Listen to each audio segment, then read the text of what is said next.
Hey guys, tonight we venture into the gilded halls of one of the world's most lavish palaces, Versailles. But we won't be lingering where the tourists gather. No, you're slipping past the velvet ropes, where time grows heavy and whispers echo from walls that remember too much. You step into a forgotten salon sealed behind locked doors and velvet curtains, where an ancient mirror rests. Not just any mirror, mind you. This one's never photographed, never polished. And those who've looked too long into it, well, they haven't been quite the same since. This isn't the kind of bedtime story that ends with warm milk and cookies. You probably won't survive. This, at least not in onepiece.so. Before you get comfortable, take a moment to like the video and subscribe, but only if you genuinely enjoy what I do here. And hey, let me know your location and local time in the comments. It's always fun to see who's brave enough to fall asleep to this kind of story.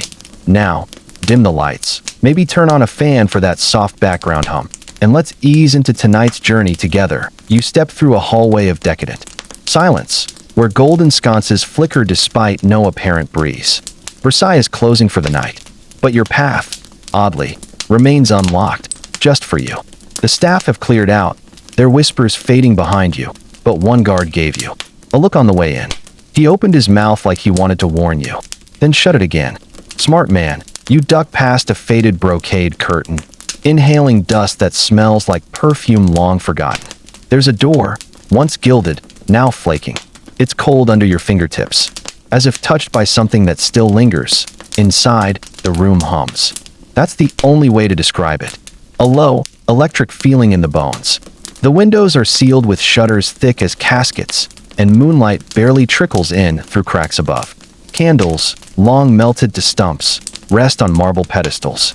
And at the far end, under a tattered drape of deep wine velvet, is the mirror that leans slightly against the wall, tall enough to dwarf you. The frame, once carved with golden acanthus leaves, now seems to writhe in the shadows. And the glass, not reflective, more like silver fog. You can just barely see yourself. Or is that someone else?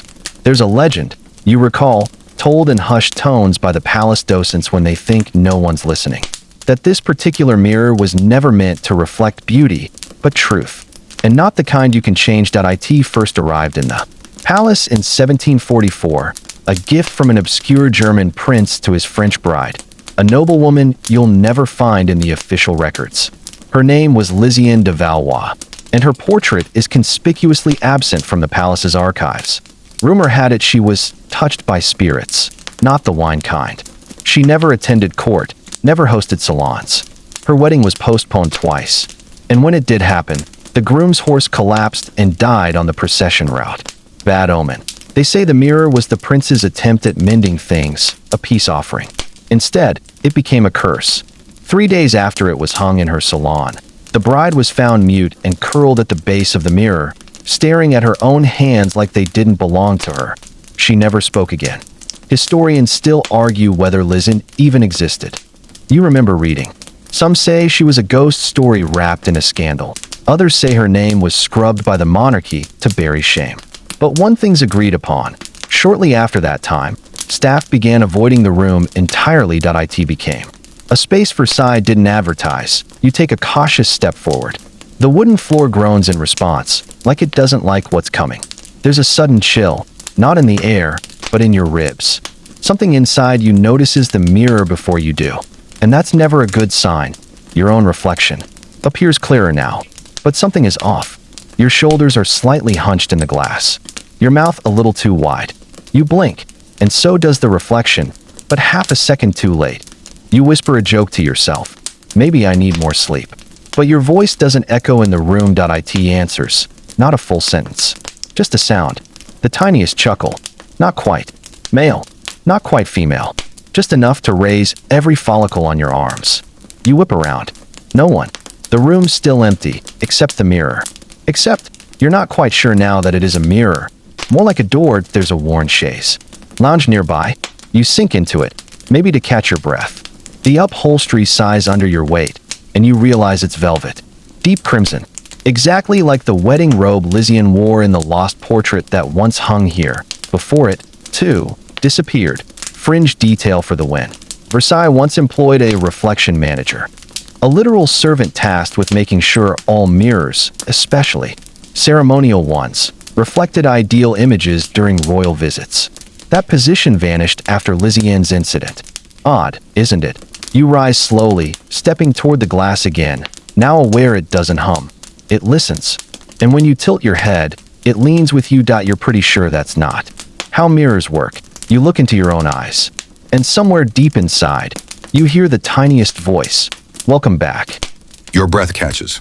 That voice, calm, unhurried, and terrifyingly familiar, drips into your skull like warm syrup. You step back from the mirror so quickly your heel catches the edge of a rug.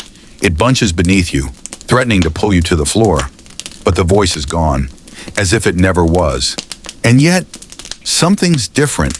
The air's grown heavier, not colder, heavier, like someone placed a woolen cloak over the room and is tightening it inch by inch. You glance once more at the glass, expecting your reflection. Instead, the mirror offers a silvery, opaque swirl, almost cloudy, like breath on a window. You wipe it instinctively, but the fog is inside the glass. You try to walk away. But the door you came through, gone. You spin in place. No joke. The ornate door is completely missing. In its place is a blank wall paneled in ivory. You touch it. It's solid, real. You even knock. Once, twice. No echo. No answer. A joke forms in your mind. Versailles has a funny sense of humor, but it doesn't feel like anyone is laughing with you. You pace the edge of the room, fingers brushing old furniture, a harp with broken strings, a clock frozen at 3:33, a side table with a single silver hairpin resting on its surface. The pin is old, hand-forged. Tiny initials are engraved into the base. LV Lycien de Valois. It hits you, hard and without warning, that the mirror didn't just show you something, it remembered you, because this isn't your first visit. According to one forbidden page of court gossip, Lycian believed the mirror to be sentient, that it swallowed moments and showed them again later. Some claimed she kept a journal of her time with it. No one ever found it. Others say she disappeared into the mirror entirely, that what was found at the base of it wasn't a body, but a husk. Historians still argue whether the mirror was part of a now-lost collection of haunted objects passed between European nobility in the 18th century. Most of the items from that supposed collection have vanished from the record, except this one, and it wasn't meant for Versailles. See, the mirror was originally crafted in Prague by a glassmaker named André Navratil, a recluse known for blending powdered bone into his silvering solution. It was rumored he consulted otherworldly artisans to achieve his designs.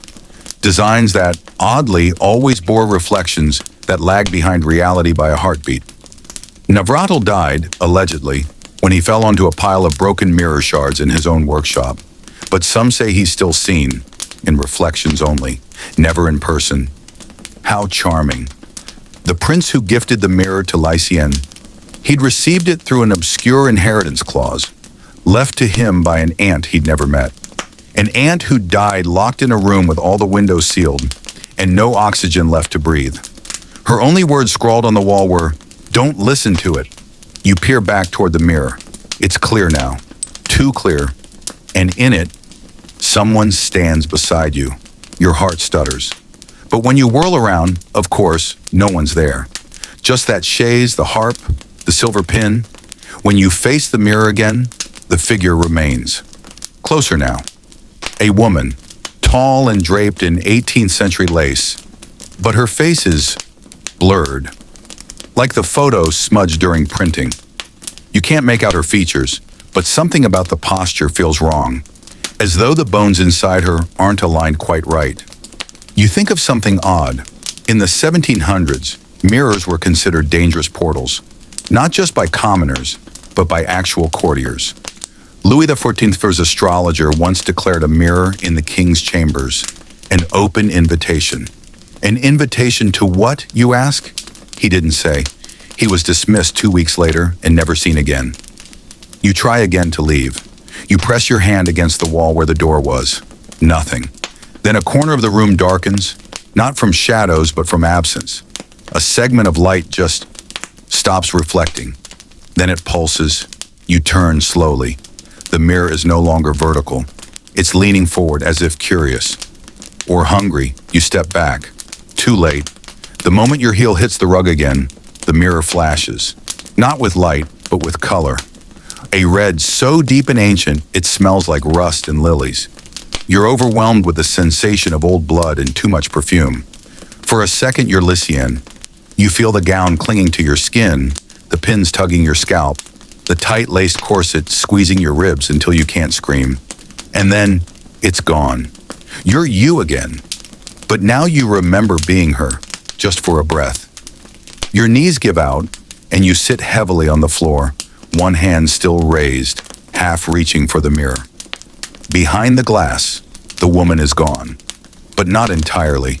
Her outline remains, a faint impression in the fog surface, like a memory trying to crawl back. The clock ticks. You freeze. Wasn't it broken? You look over. The hands now read 3:34. 1 minute later than when you first noticed it. And in that minute, the mirror has moved 2 inches forward. You didn't see it move, but it did. You whisper a soft, half laugh under your breath. Okay, maybe I'm dreaming. But the mirror doesn't let you finish the thought, because it laughs back.